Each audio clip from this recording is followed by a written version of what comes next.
Hello, my name is Bane Hart, and my submission for Summer Games Done Quick 2019 is the GBA game DK King of Swing.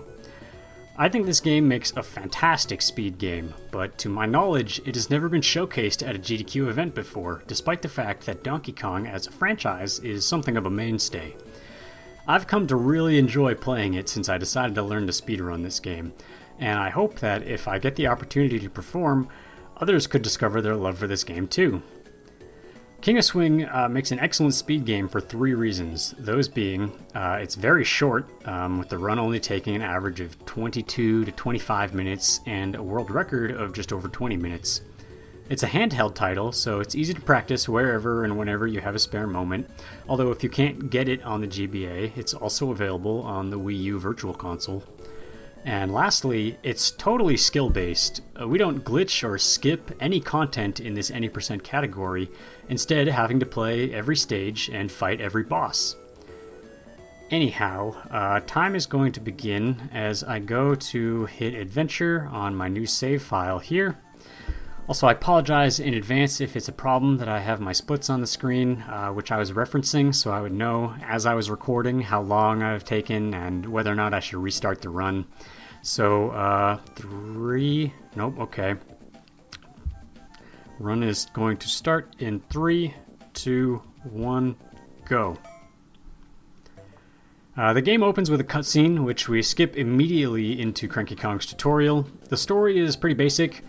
DK and his friends are going to hold a jungle jam to determine the jungle hero or something like that, and they've collected gold, silver, and bronze medals as the rewards.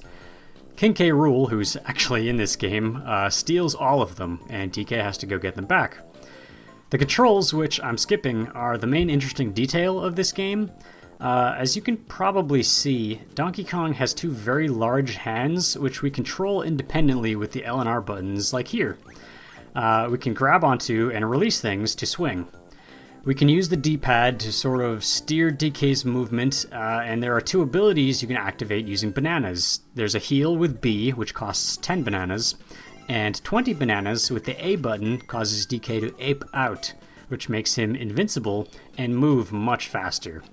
We want to ape out as often as possible in this run because utilizing his increased mobility bypasses certain puzzles and allows us to quickly clear certain screens. Anyway, getting kind of ahead of myself, I'm on the first stage now, which is called Banana Bungalow, and admittedly, it's kind of boring, so, I mean, this would be a decent time for me to shut up and let the couch or commentators talk, I guess, if this were actually at the event. Stage 2 is called Contraption Cave, and this introduces some interactable pegs, which we'll see on the second screen after I quickly grab these bananas in the middle and avoid all the enemies. Oh, avoid all the enemies. Okay, perfect. The interactables are like these levers, which we can pull with both hands, to make things appear or make things in the environment change. Donkey Kong has to grab onto both of them with both hands, but he doesn't matter what direction he's facing as long as he's holding on to both hands. Secondly, it also introduces these wheels, which normally you have to spin and they cause some different things to happen, but we can just use them as platforms to jump off of and get to the end. Third is Puzzling Pyramid, which has these wheels again, but I can skip this one by passing up through the gap in the ceiling. The second wheel here we have to spin on, but we can avoid the enemy and bypass these barrels to proceed. Screen 2 has something of a difficult skip I'm going to try, but if I don't get it, I can just use an ape out instead. Basically what I'm trying to do is grab the top half of the wheel, which will give me enough height to jump off without having to spin or move any of the pegs in any way. But I'm going to ape out because it's not worth to try too many times, and aping out is technically faster. It's just saving the 20 bananas cost can come in handy later in the run. The third screen here just has me pull a lever a couple of times to bypass some crushing walls, and then we finish.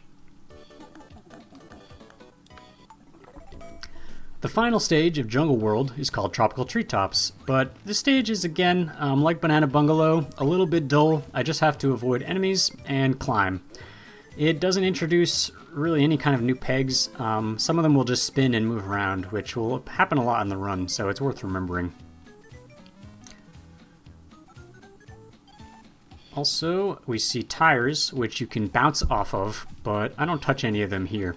We'll be using a lot of those later on.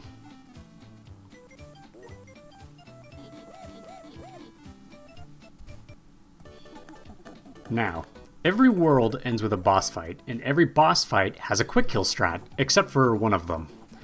The quick kill for Kongazuma involves launching myself up here into the right corner with each attack. By being on the right side of the screen, I bait Kongazuma into moving towards the right, and when he reaches the edge of where he's allowed to move, his invul frames immediately end, which allows me to attack him again. After only 4 hits, he's done, and I collect my first gold medal.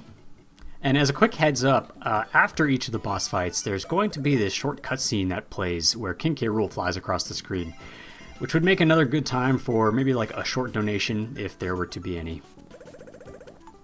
Into World 2 now, Wild West World, we start with Cactus Woods.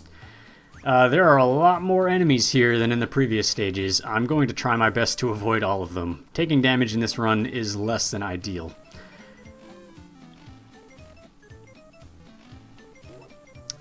The second screen has a lot of these bees. With the right cycle, I should be able to weave between all of them.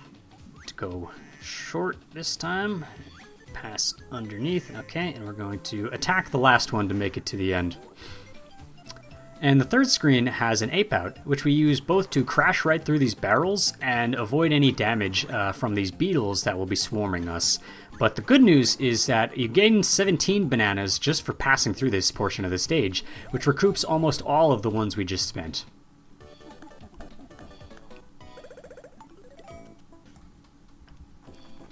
Madcap Mine here has a lot of fun interactables, like these lever paths. DK has to pull them repeatedly to make them move, and if you stop pulling, they'll move back to where they were before. And the last one I don't have to pull at all, however, and can simply quickly grab it to leap over this bat. We also see conveyor belts, which are pretty annoying, but as long as you move quickly, which I'm always trying to do, they're not too big of a pain. We won't see those again until World 5. The last screen here has a climb which is kind of similar to the one in Puzzling Pyramid. If you can see, I'm grabbing the tops of these levers really quickly to gain enough height to bypass having to pull them whatsoever. And with some positioning, I'll make it up to the end.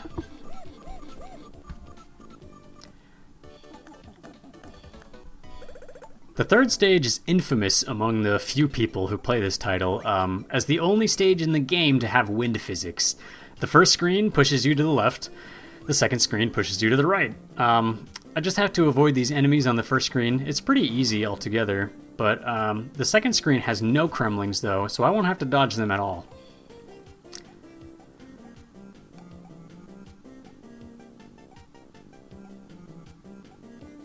Now, the problem with this stage, and you'll see soon, is that if you make a mistake, which I did, you can fall and then fall again and again, losing a lot of your progress. Making mistakes here is very punishing, although it's not really worth resetting over. As long as you keep climbing, you will make it back to the top. I just have to make sure I grab all of the pegs properly this time. Or next time. With that, though, I'm pretty sure I make it to the end. And get up. Nope. Okay. Now we make it up to the platform. Now the final stage in Wild West World is one, if you've been looking at my splits, that I don't enjoy, which starts with this rock throw. Okay. The ape out for this rock throw is kind of similar to the one in Cactus Woods, where what it does is it empowers DK's attacks. It makes it so that the environmental objects don't break my rock when I throw it. Oh, and I've taken damage. I'm going to try really hard not to die. I don't want to have to repeat the first screen again. Just carefully weave through these buzzards. Okay. Now, I didn't like this stage, I said, and the reason for that is because of this third screen, which has just forced me to heal. Screen 3 is really easy to sustain damage on, and it's also the third screen of the stage, which means it's the worst portion to reset on. Now, however, I will make it successfully to the end with some quick grabs, which means that the trouble is over. Now, the second world boss, which isn't Moltres from Pokemon, takes 7 attacks to defeat, and you don't want to move at the beginning, you'll get hit every time. Normally, attacking it 7 times in one cycle is impossible to do, because it will only spawn 6 rocks for us to throw at a time, but the quick kill takes advantage of Ape Out to pull it off. Now, by throwing the rock there, such that its hitbox moves into the path of the rock twice, we get what's called a double. I got 2 here, which is fantastic, and to my knowledge is the best you can do, killing the boss in only 5 rocks. I got it on my first try, which is pretty fantastic. Moving now into World 3, which is Aqua World. Lockjaw Falls is a fun stage, and I actually enjoy it a lot. It's pretty easy once you've got the hang of it, and dodging these piranha cycles feels great. The second screen has these novel falling pegs we have to climb up, representing that we're currently at a waterfall. We don't see these again for the rest of the game, I'm pretty sure. Lastly, we'll meet these spinners, which are new, and if you grab them with the wrong hand, Donkey Kong gains very little momentum, but if you grab them with the correct hand, you move very fast and gain a lot of speed. I'm going to quickly grab this one and release at the right angle to make it to the finish.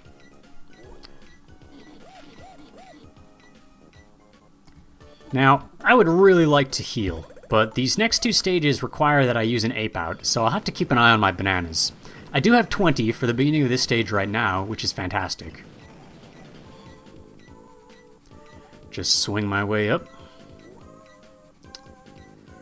Now the Ape Out we use here is just like before for crashing through boxes without ricocheting off of them otherwise. The final screen, which we arrive at now, has another ghost, but using these ghost pegs, we'll be able to avoid it. Once I move my way up, you can tell that you're approaching because the third banana will be there.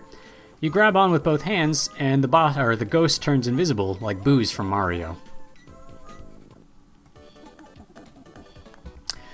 Now, as I mentioned before, if you've been looking at my split names, Kremling Camp is the second stage I don't particularly enjoy. Normally here I'm supposed to go underneath this Kremling. I'm going to go over this time because I got the cycle slightly off. Bounce off this tire really quick, make it to this second screen.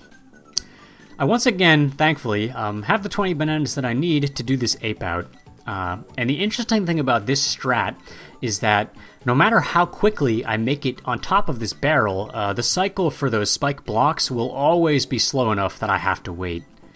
And the third screen is, again, like Necky's Canyon, specifically the reason I don't like this stage very much. It is tightly one cycle based, and if you miss the cycle, then you kind of have to just go around. I'm trying that here. Okay. The occasional time loss because of a death should be fine. There's no way to get a game over in this game, so it's not really the end of the world. And I do screen 1 correctly this time. Mostly. Okay, go up the tire, bounce off the barrel, and very nice. Screen 2, things are going to look exactly the same. I do miss this jump here, which should be coming up. Yep, boing. The good news about that, though, you can actually make this jump without being in Ape Out. You only need it for getting on top of the barrel in the first place, so as long as I avoid the spikes, I can still make it. Now the actual trick for screen 3, I'm not going to get it again this time, it looks like. Yeah, I'd have to get up to grab that green pegboard I passed while it's moving upwards and land on top of the tire that's there to bounce directly to the end of the stage. I didn't get it either time this try, so I go for a quick backup instead. Next, every Donkey Kong game, you have to have water stages.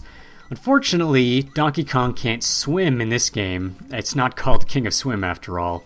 And that's awful because these water physics slow all of our movement down. The only time I'm moving at full speed is immediately after I've swung off of a peg, and even then it's very briefly. The second screen is just hazardous. I have to take my time to avoid dying.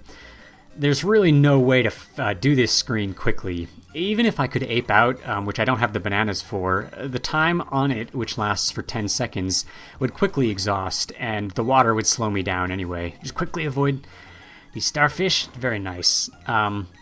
This is one of the reasons I think the water stages are kind of unfun. I just wish that those enemies weren't there. But we can at least skip most of the screen and the end of the stage by using this cannon. And after 3 quick hops, we'll be very close to finishing.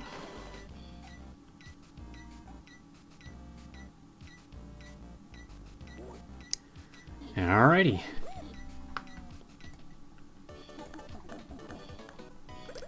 So, Davy Bones is my favorite boss in the game, and I'm going to show you why.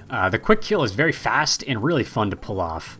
If you position myself just so here and wait for the second gnash of his mouth and release, you'll be able to grab his tail as he swims past. Once I've got him, I drag him through these spikes, which is actually the only means of damaging him. Typically, the fight asks that you charge up one of DK's attacks aimed at his head, which will stun him and allow you to grab his tail afterwards. But by simply repeating this strat twice, I'll have dealt enough damage to finish the boss. And perfect! I got this boss kill on my first try as well, and for good reason. I like to practice this one a lot.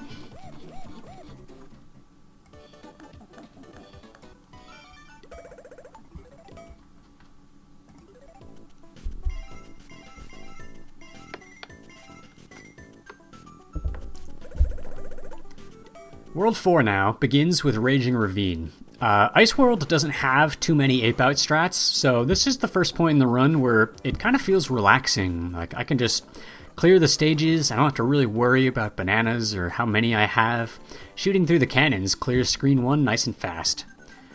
Screen 2 has some enemies I'm going to be trying to avoid, and some free bananas that I would be an idiot not to grab. Nope, my jump was too low, and I've now hit that buzzard, but, I think I'm just going to reset. It's not always better to stick with mistakes in this game, even though resetting is a time loss, because in a marathon setting, resetting will give you back the bananas and HP that you lost. And this stage is relatively quick, so hopefully by showing, resets can save you some trouble, that goes to benefit the run safety of the game. I'm going to be a little bit more careful as I maneuver through Screen 2 this time, and even just kill this bird so I don't have to worry about hitting him if I fall down.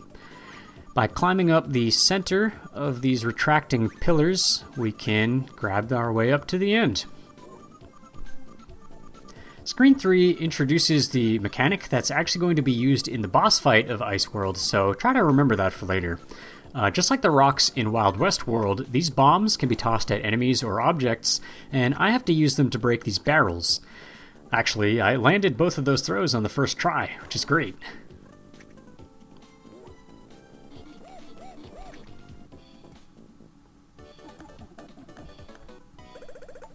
Ice Castle next is very easy. In fact, it might be one of the easiest stages in the game. This is the only one with ice pegs, though, which cause DK to slip around. I'm going to have to break this box to reveal a lever. And when I pull it, it will allow us to advance. And there's a trick here that I'm going to try. That wasn't it one time, which by bouncing off the tire allows us to bypass the little wheel on the right side. The tire is actually very precise. You have to land on it precisely.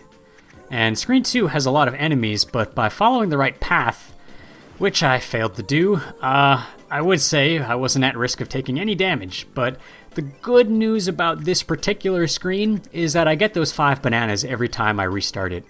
The correct path this time has me take green, blue, red to the end. Screen 3 has some more enemies, but by being just a little bit patient, I can bypass them and climb my way to the top without really any trouble, getting some more free bananas along the way.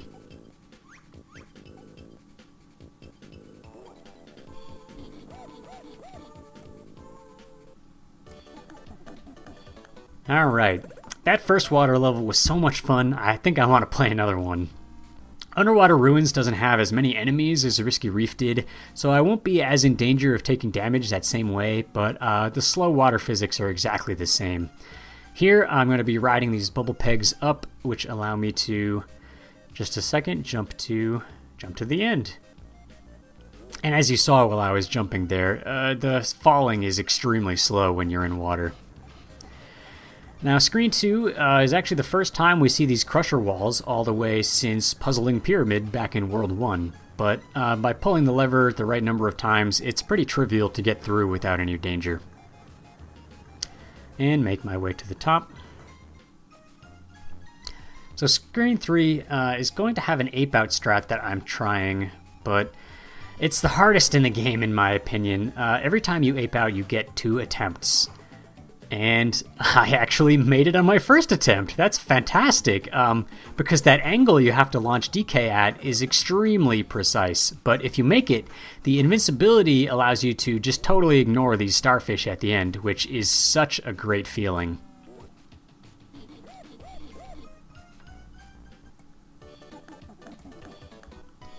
Now, right away as I get into Cold Forest, I need to tell you this stage is extremely cycle-based. If I mess up, okay, I'm going to wait here, because if I mess up any of the cycles, I'll take damage.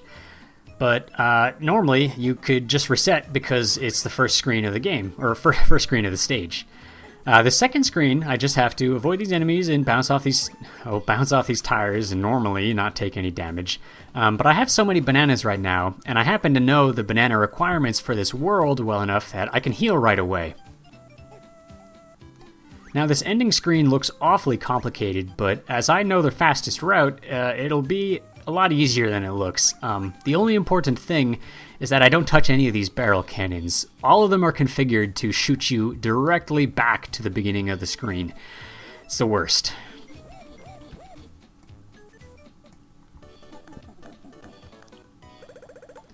And finally, we're at the 4th boss, Sassy Squatch. If you remember back at the beginning, I mentioned there was one boss that does not have a quick kill strat. That's Sasquatch. I am going to try to kill him as fast as possible, but there's not really any trick, you just have to play perfectly. These bomb throws are pretty precise though. As you saw, I landed that one directly into his mouth, and after 5 hits, he'll be defeated. That's all there is to this boss fight. Even if you miss, you get multiple attempts, like you can see now. So as long as you do get it in, it's pretty hard to mess this boss up, but it can be pretty tricky to really beat it quickly at the same time. This is definitely my least favorite of all the boss fights in the game. Oh, just barely made that one.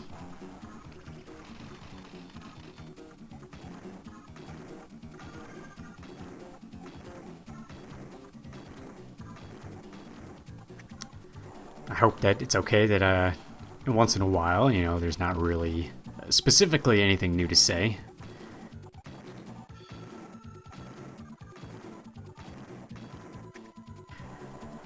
And with 5 hits, I'm now at the end of the boss fight. Positioning yourself in these boss fights to collect the medal as soon as possible is going to save very small amounts of time, but it's another optimization that you can look for when you're practicing.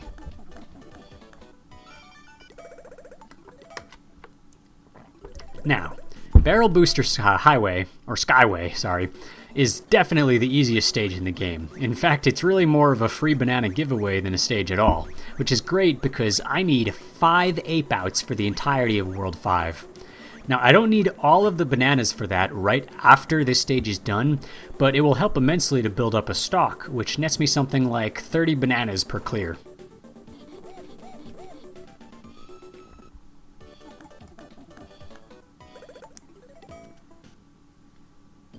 Artillery, as you can see, is going to set the trend for World 5, which is cannons.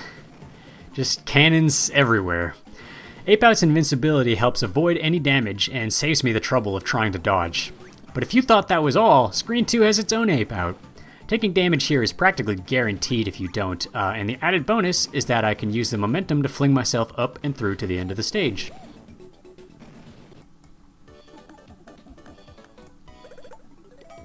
Now Hull, believe it or not, does not require an ape out. It also has the first spinner we see in the entire game since Lockjaw Falls. The climbing in this stage is actually pretty fun, although you do have to be careful not to hit any spikes at any point in the way. Thankfully DK's hand doesn't have as big a hitbox as it might look like it does, and I can dodge the spikes that I just did. Oh, but I guess I can't dodge that one. We're on the second screen right now, so a reset would not be good. And I don't have enough bananas to heal, because if I collect 60, the next level will be way easier, so I'm going to prefer to try that. Now we're on conveyor belts here again, and I have to throw this rock to kill this enemy. And throw a second rock to break that barrel to open the door. Got that on my first try. And coming up on the end of the stage here, or, well, I would be, but I very foolishly hit that spike block. That was really poor. Just gonna have to play the stage again from the beginning.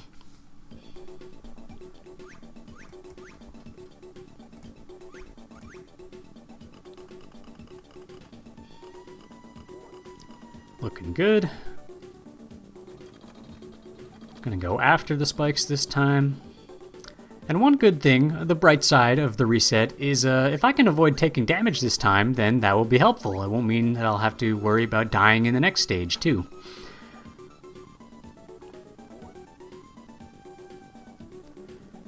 I do hope, though, after these conveyors, that I get the rock throws, which can be pretty tricky. Hope I get those on the first try again. Gonna be aiming for the enemy. Oh, I don't want to hit the spikes. Looking good. Nice. Oh, and great. 2 free rock throws in a row. Now, not gonna hit this guy again, because I was right at the end of the stage last time.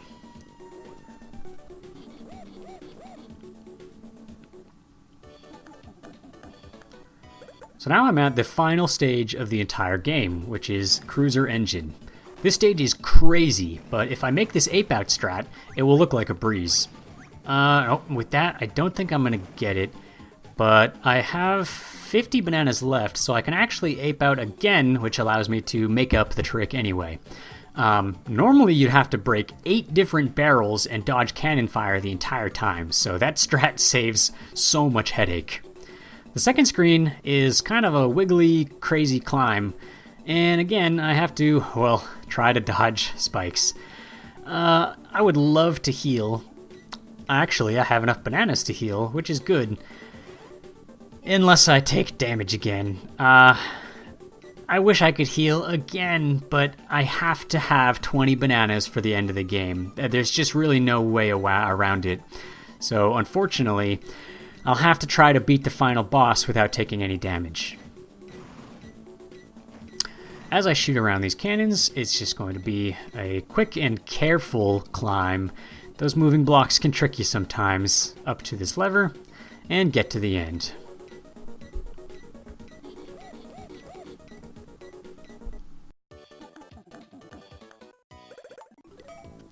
So we're finally at King K. Rool, and he's got something to say, but I skip his dialogue. The first phase of this boss is a race. It can be very difficult without Ape Out, but becomes very trivial with Ape Out, which is why you always want to save 20 bananas for the end of the game. The second phase is going to be pretty dangerous, but I'll try to kill him without dying. You have to position these headbutts so that they aim correctly at him, but also you have to get them fast enough so that he doesn't have his headbutt charged, or you'll just clash every time.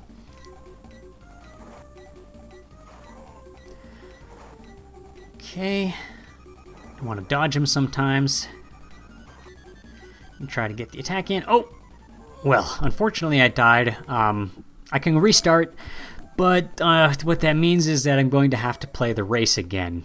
It's easy every time because I get my 20 bananas back, but it's definitely a time loss.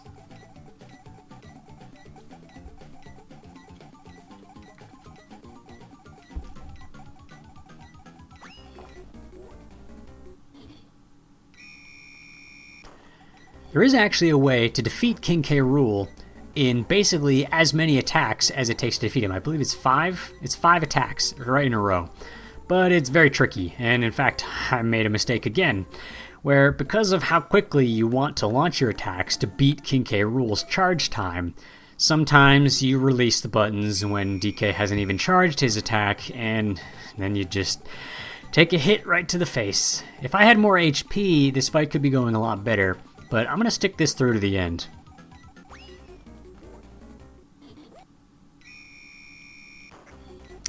Have to be careful this time. I'll try to dodge King K. Rool when I can. Like here, that would not have been good if he had clipped me.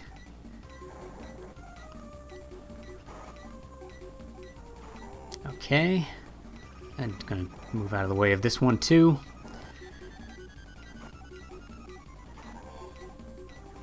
One more hit. And I did it! Okay. Whew!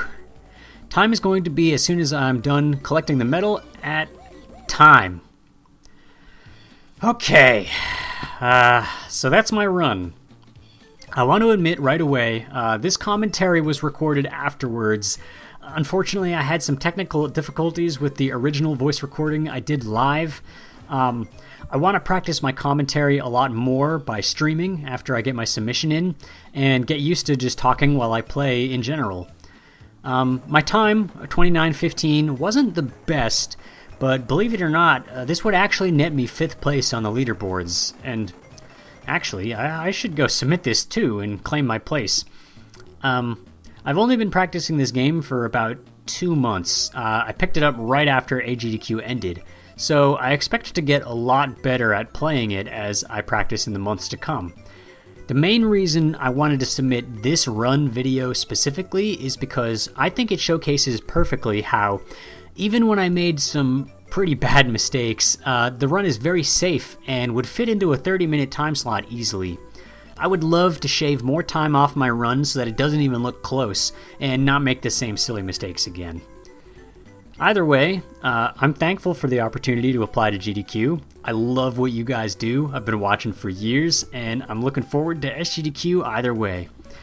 I've been Baneheart, and I want to thank you very much for watching. I'm going to leave the rest of the credits to play, and then the video will end.